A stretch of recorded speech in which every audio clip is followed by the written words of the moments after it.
Welcome Chess Club to part 2 of our lesson on the skewer, one of the many chess tactics that we've been discussing over the last couple of weeks.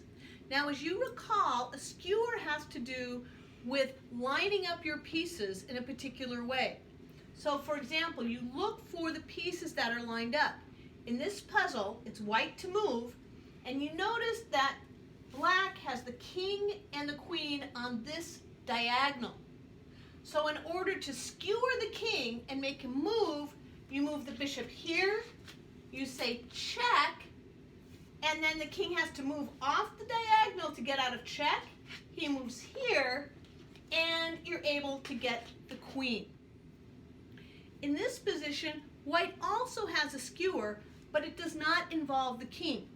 You're looking for other major pieces that are along a diagonal. Here, instead of the queen and the king, it's the queen and the rook. So that if we move our bishop here, again, attacking the queen but eyeing the rook, if black does not want to lose their queen, they need to move their queen, which allows white to capture the rook. So you can skewer the king by giving check, or you can skewer two pieces. A skewer is when the more valuable piece is in front. In this position, bishop is skewering the queen and the rook.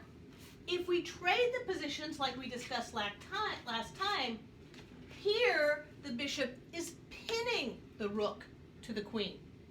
That's the difference between a pin and a skewer, is that in a skewer, the more valuable piece is the first piece attacked. The bishop looks at the queen, the more valuable piece, and the rook, which is the less valuable piece. In a pin, the less valuable piece is the one that first comes under attack. Now let me show you how this operates in a game. I'd like to show you this really fabulous game that was played in 1860 in the city of Philadelphia.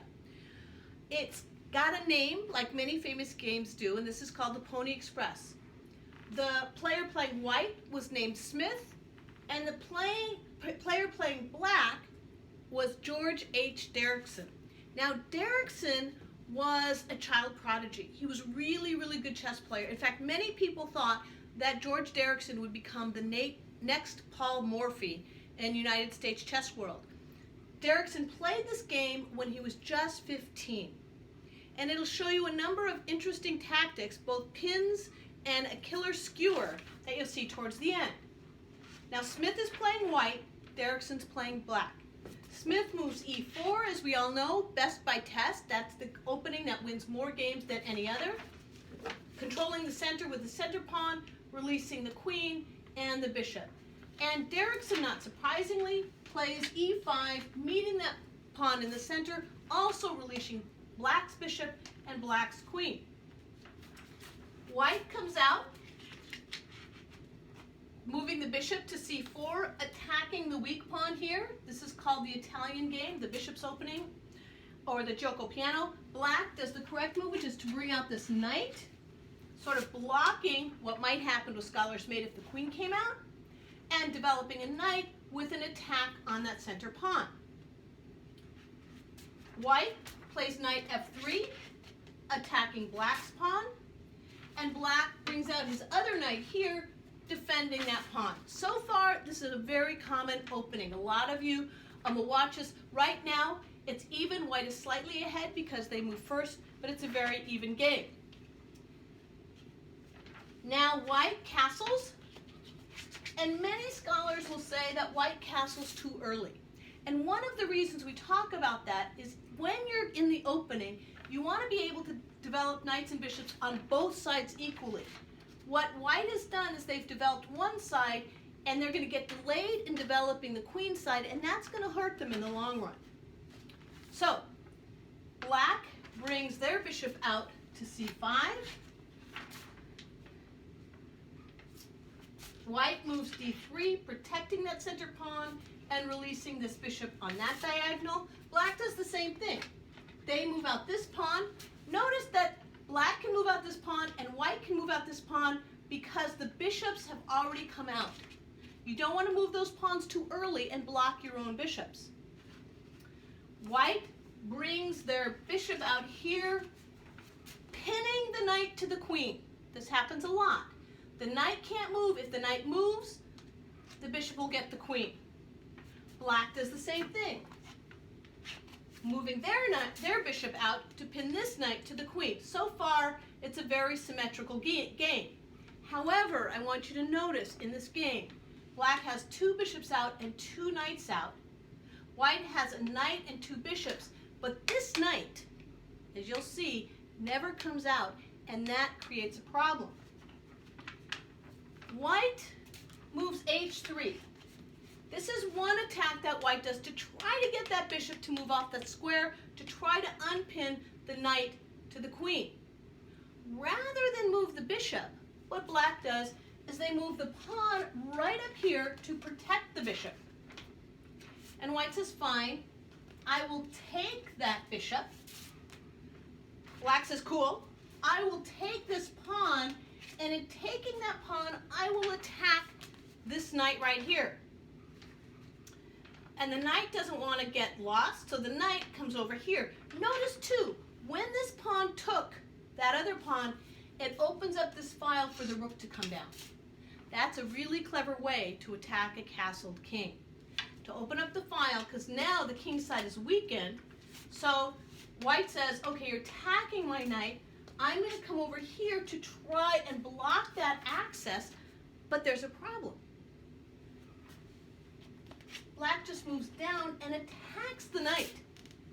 Okay, now this pawn cannot take that pawn because that pawn is pinned by the bishop. Remember, this bishop came out to attack the weak pawn, so this pawn cannot retake. So this pawn is advanced, it's attacking the knight, and so this knight has to move again in order to be saved. And when that knight moves again, white loses time, and this file is now opened up for that rook. Okay? So now, black makes a very clever move. They move this knight down here, knight to g4. And white thinks that's great because remember, this knight was pinned here. Now when that knight moves, well, white gets to take the queen. But remember, chess is not about capturing pieces. What white needed to pay attention to is the fact that black was marshaling all their pieces in attack on the king. This rook is coming down here. This knight now is guarding these 2 crucial squares. This pawn is down here, and the bishop is on the same line with the king. That is a problem that white needed to pay attention to, but they didn't pay attention to it because they were so excited to get black's queen. That makes them very happy, but only for a very short time. Because now the bishop takes and says check, and the king cannot retake because that would be moving into check. Notice that that bishop is guarded by the pawn and by the knight. So the rook takes here. Rook takes, and the pawn takes and says check. Now notice this pawn is checking the king. The rook is down here. The king cannot retake that pawn because it's guarded by the knight. So the king must move.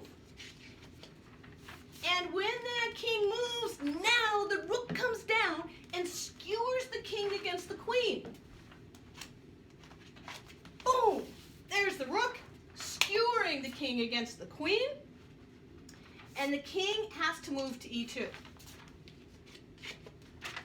And the rook comes over and takes the queen. Now, notice that because this knight never came out, the rook cannot take the rook. And if the king takes the rook, then this pawn comes down and promotes to a queen. And you could try playing that out, but white loses very quickly on that. So, instead of taking the rook, the king is still trying to protect against the promotion. And this knight comes down to d2 to try to protect against this.